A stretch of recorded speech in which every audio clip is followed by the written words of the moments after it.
We are going to be starting lesson 1-1, which is on solving simple equations. Last time we did an activity where students worked in partners and used a protractor to measure the angles of each triangle.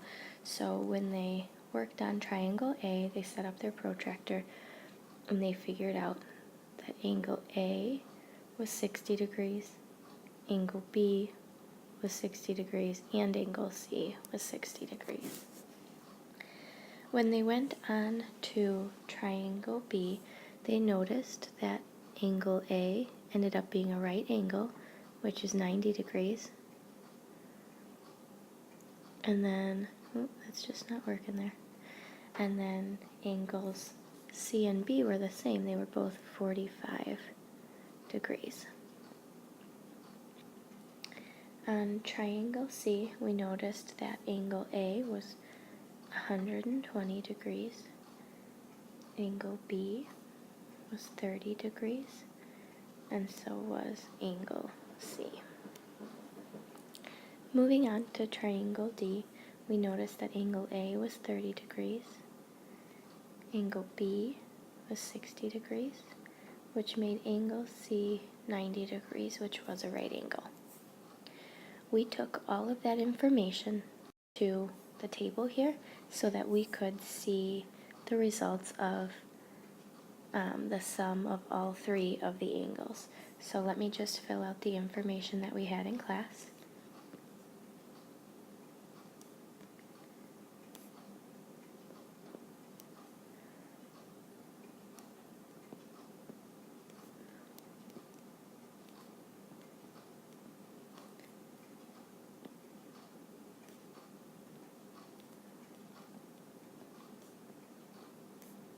So then what we did was we took the information, we added the three together. Over here, we got 180.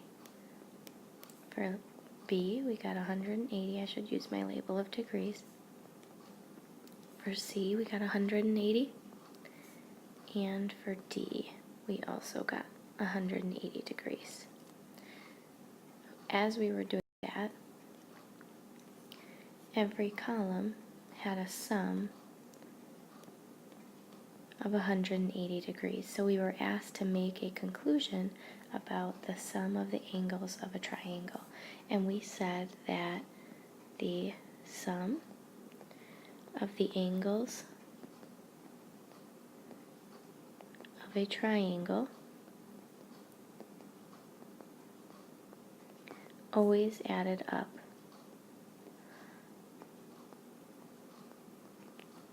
to 180 degrees. Using that information, we had to figure out the missing angle for each of these triangles. I'm going to do my work off to the side because there's not a lot of space to answer on here. So for A, what I did was I figured out that 27 plus the 82 plus whatever the x is should equal 180. So I add 27 and 82 and I get 109 plus x equals 180. So then I subtract 109 from both sides and I get x equals, I have to borrow 71. So for A it would be 71 degrees. When I come over to B, I've got to realize that 43 plus 52 plus x is going to give me 180 because all three angles have to add up to 180. 43 plus 52 is going to give me 95. Subtract 95 from both sides.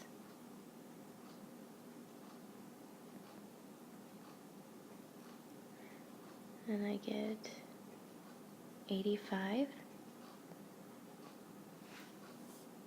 So then I move on to triangle C, and I have 77 plus 62.5 plus x equaling 180. I'm kind of going over into my workspace. 77 plus 62.5 is going to give us 139.5 plus x equaling 180. So we subtract 139.5 from both sides. Oops.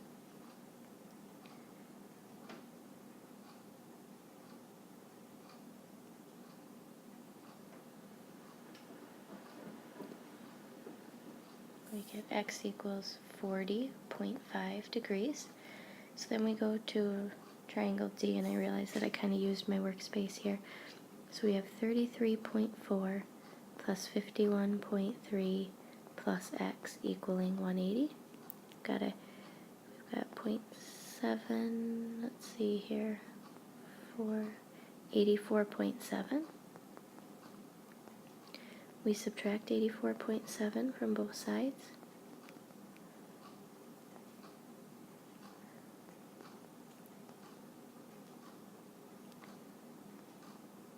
And borrowing,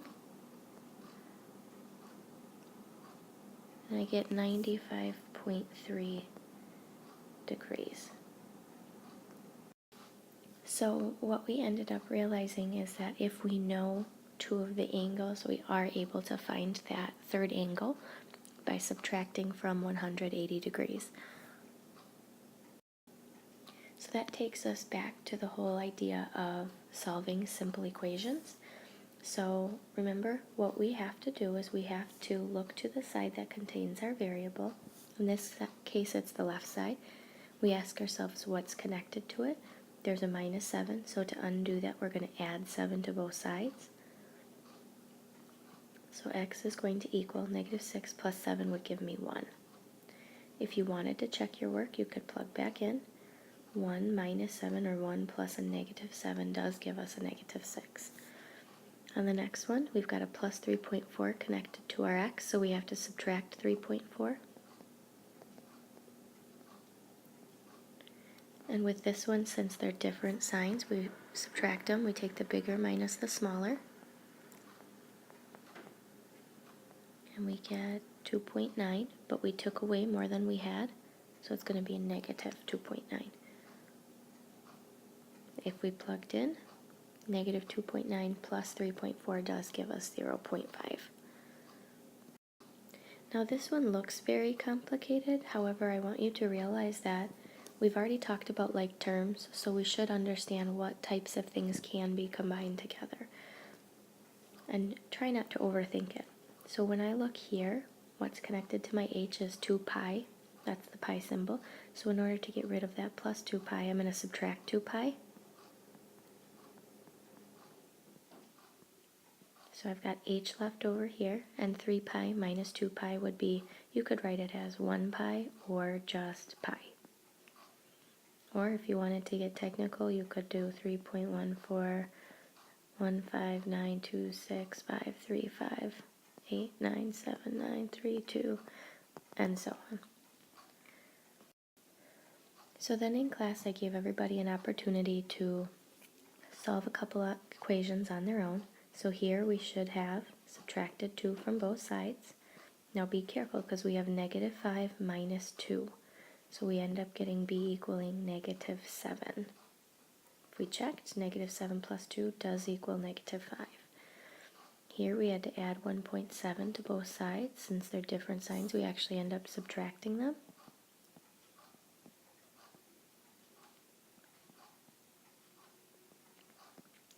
We get g equaling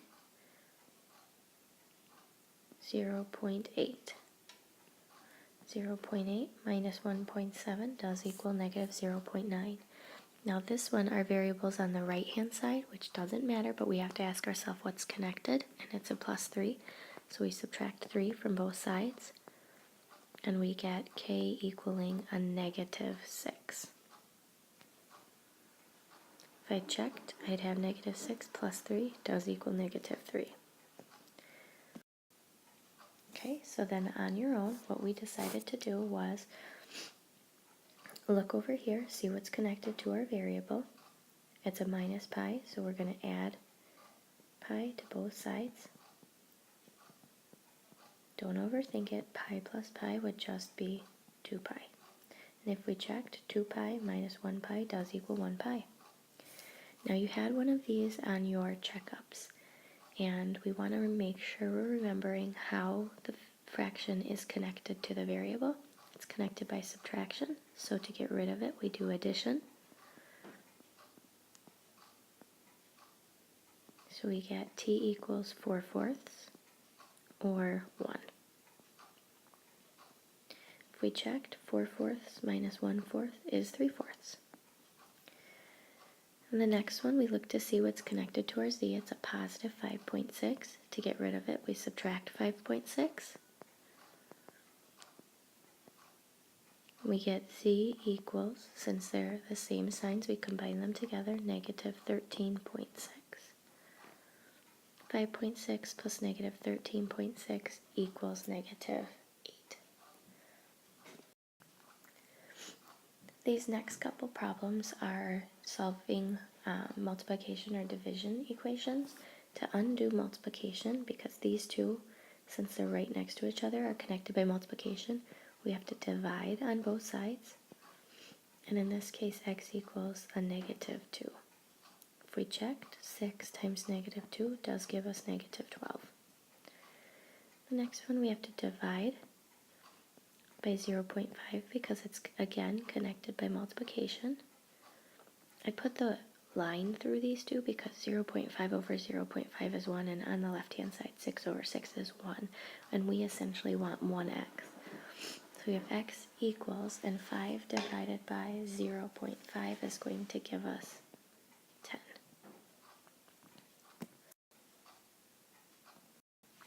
On the next set, you'll notice that we have a fraction directly next to a variable. That means they're connected by multiplication. So what we would end up doing is dividing both sides by 1/4. 1/4 over 1/4 is 1n. And on the right hand side, what we have is 2 divided by 1/4. But what we have to remember is when we have fractions and division, we have to flip the second and multiply. So we're doing n equals 2 over 1 times 4 over 1, which would give us 8.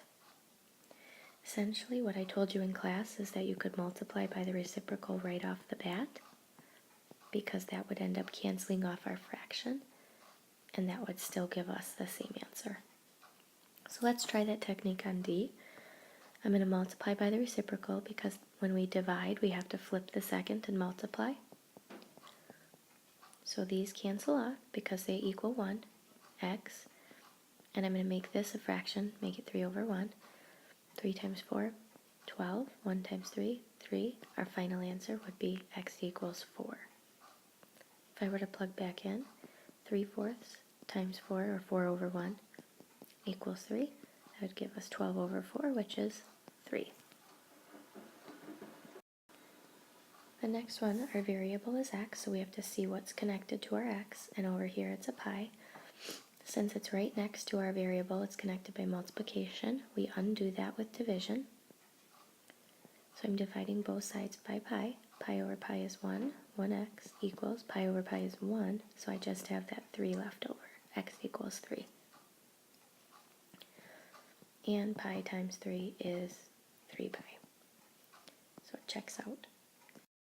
So in class, we tried a couple on your own. In order to get rid of this divided by 4, we had to multiply both sides by 4. You have to make sure, a lot of students in the past have forgotten to multiply the second side by 4, so they just would write y equals negative 7. But we have to calculate negative 7 times 4 to get a negative 28. And if I checked, negative 28 over 4 does equal negative 7. On number 8, the pi is next to our variable, so we're going to divide both sides by pi. On the right-hand side, we're left with x. On the left-hand side, we're left with 6. And if we checked, pi times 6 does equal 6 pi.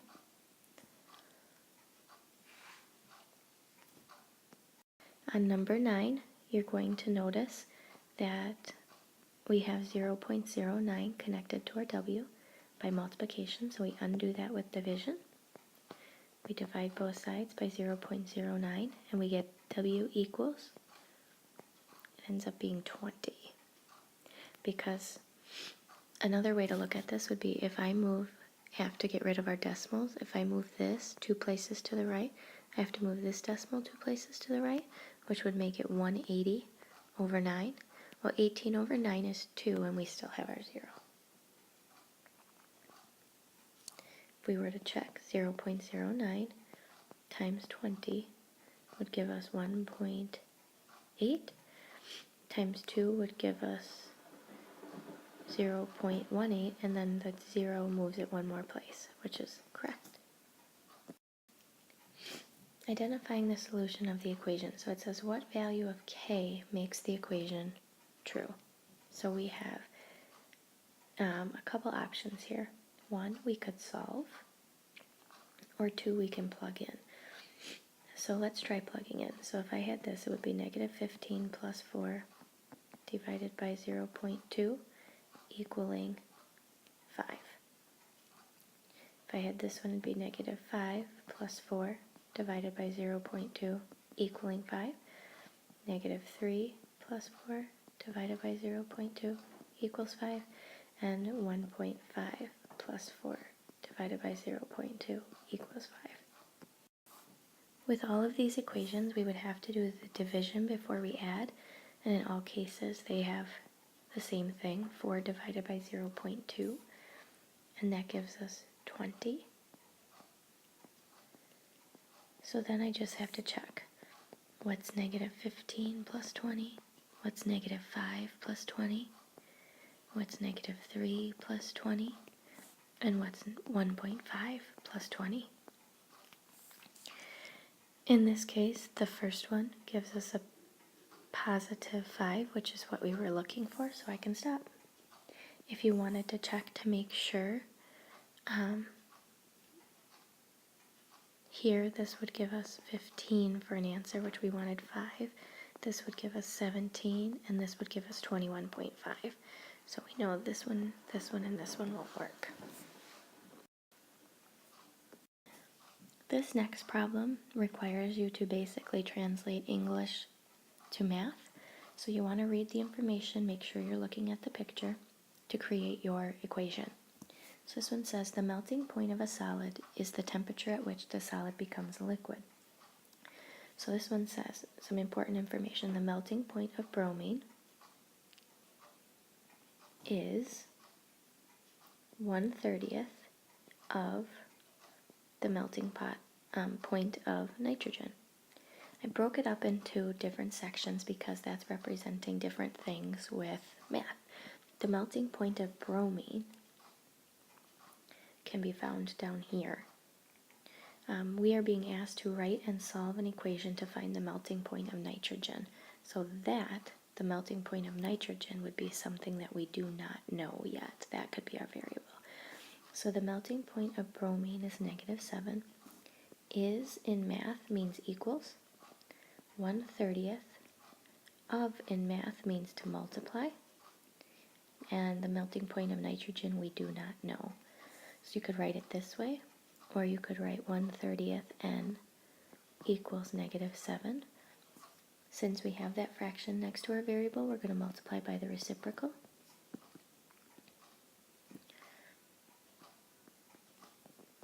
Which N is going to end up equaling -210 degrees Celsius.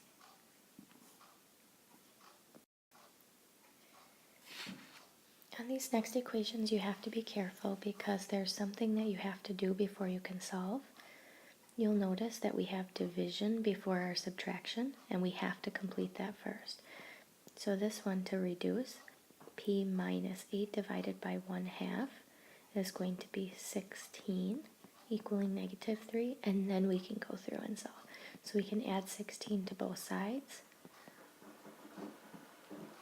P equals -3 plus 16 is going to give us a positive 13.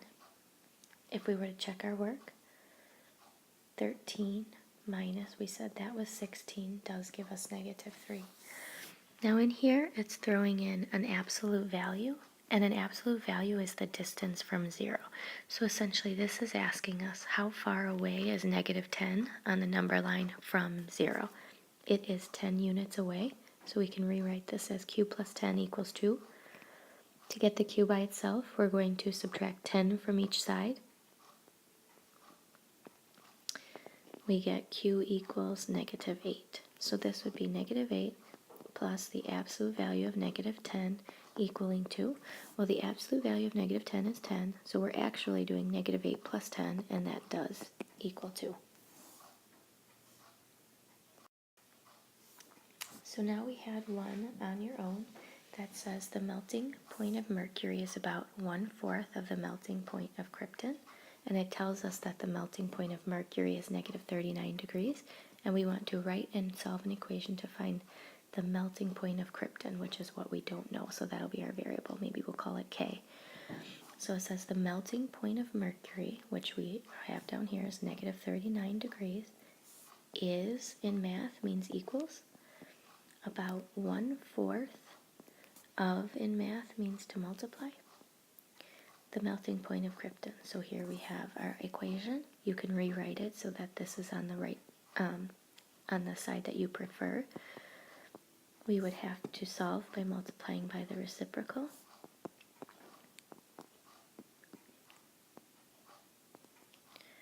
So we're going to get K equals, let me come over here and do 39 times 4. We get 156, and we can't forget our negative sign, so we have negative 156 degrees Celsius. Just a review, as you go forward on your homework, that there are 180 degrees in a triangle. So A plus B plus C would have to equal 180 degrees for a figure to be called a triangle. Please look at Schoology to figure out which one was your assignment for the day. If you have any questions, you can email me at sullivana@milton.k12.wi.us. Thank you.